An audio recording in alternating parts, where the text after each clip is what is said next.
If you're just waking up, hopefully you're feeling refreshed. It is Monday, folks. A good night's sleep is important to your mental and overall health, but according to the CDC, 35% of U.S. adults report sleeping less than 7 hours a night on average. Cristina Greenfield, founder of Conscious Healthy Home, is showing us how to transform our bedrooms into sleep sanctuaries to help enhance our sleep quality. Good morning. Thank you for coming in and having this conversation. I always say if sleeping was a sport, I'd be benched because I am an awful sleeper. Oh no. Well, hopefully sleeper. you can implement some of these tips and we can help fix that. Let's jump right into this. Yes, let's jump right in. So sleep sanctuaries are so important because while we're sleeping, we're supposed to spend a third of our life asleep. That's how we're designed.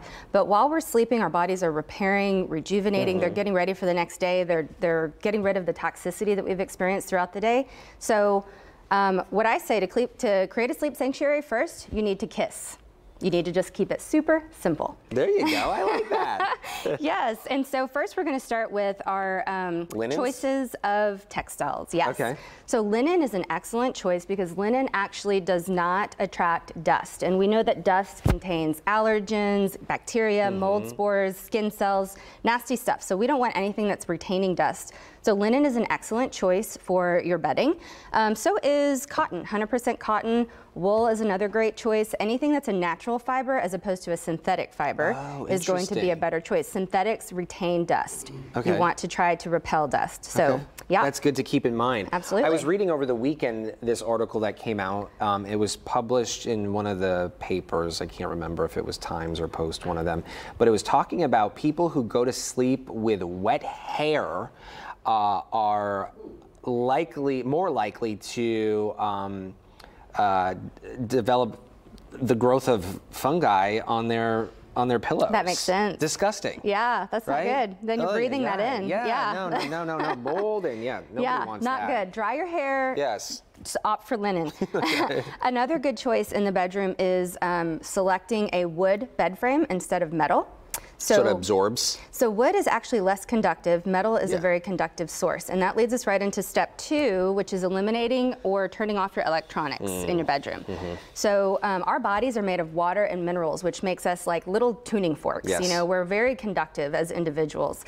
But with the electromagnetic fields that are surrounding us with our TVs and our cell phones and our lamps and our clocks and all that kind of stuff, that disrupts our body's ability to communicate with itself. So a really easy tip is just turn your cell phone on airplane mode at night. You're sleeping. You don't need it, right? So turn it on airplane mode and then pick up a book. So instead of watching TV at night, pick up a book when you're trying to get yourself into your sleep rhythm. Yes, eliminating electronics is a big one. I finished my book last night and I woke up in the middle of the night startled because of the twist at the end of the book. Oh no! So it's going to take me a little time to pick up another one. But I hear what you're saying. I got you. I hadn't considered that little pitfall yet, but yes. Wild. Maybe pick a less exciting book. Yes, right? Something that will put you to sleep. Yes, yes. Not startle you awake. Exactly. The next tip, number 3, is to actually support your body's transition into a sleep rhythm. So your circadian rhythm is important. And you think about sunrise and you think about sunset and how the light changes naturally and gradually. So red lights actually filter out blue lights and green lights. So if you switch your lamps with a red light bulb, and you turn this on after sunset, instead of using your overhead bright blue lights or green lights, it tells your body, hey, it's safe. It's time to start transitioning into sleep. It's time to start producing melatonin. We're getting ready to rest, relax, and rejuvenate. So there are battery-powered red light lamps. You can just get a red light bulb and put it in your normal, lamp. Interesting. Yeah, but reduce your use of your overhead lights after sunset. And we know red light therapy, would this be the same? Very similar. Very similar, and it's very popular right now. Yeah, red light's very healing. Okay. Yes. Interesting. So that is tip number 3.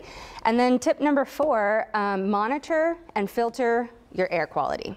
So you're sleeping, you're breathing. This is the most important time to get the cleanest air possible. So something very simple to monitor your air quality is just this little humidistat. You can get these off of Amazon, but it monitors your humidity and it monitors your temperature. There's also more technologically advanced monitors that monitor CO2 levels and fine air particulate levels and things like that. But you want to monitor so that you know what is your next step in order to create your sleep sanctuary. So if you have higher levels of humidity, then you want to bring in a dehumidifier. Yeah. If you have higher levels of particulates, then you want to bring in an air filter. And this is just a little portable example of an air filter. There's many air filters out there, but I always recommend bringing in a standalone air filter in your bedroom because this is the most important place where you want to breathe clean air. Yeah, you're there for an extended period of time. You should be there for like 8 hours. Yeah. I don't know about you. No, but I know. I make sure, with the help of things, I make sure that I get 8 hours of sleep, and that I plan my day around that, because like we said at the top of this conversation, you know, it sets you up for success. Getting quality sleep arms you for a day of success the following day. 100%, so I truly believe in that. Yes, and then one more little option. Some people like a really fresh scent in their bedrooms. Oh yeah, you can add the little essential oils. Yeah. Yes, and some people prefer a scent-free sleep sanctuary, but if you're somebody who likes scent, instead of using a plug-in or instead of using candles, even though candles are beautiful, when you actually light them, they emit smoke and different chemicals and things that are disruptive to your air quality. So if you're looking for a scent, opt for essential oils. And again, keep this plugged in away from your bed and run it just for maybe an hour or so before bed. Oftentimes they have timers. The only thing I suggest with this, because I've had a few of these, you want to make sure you're cleaning them regularly.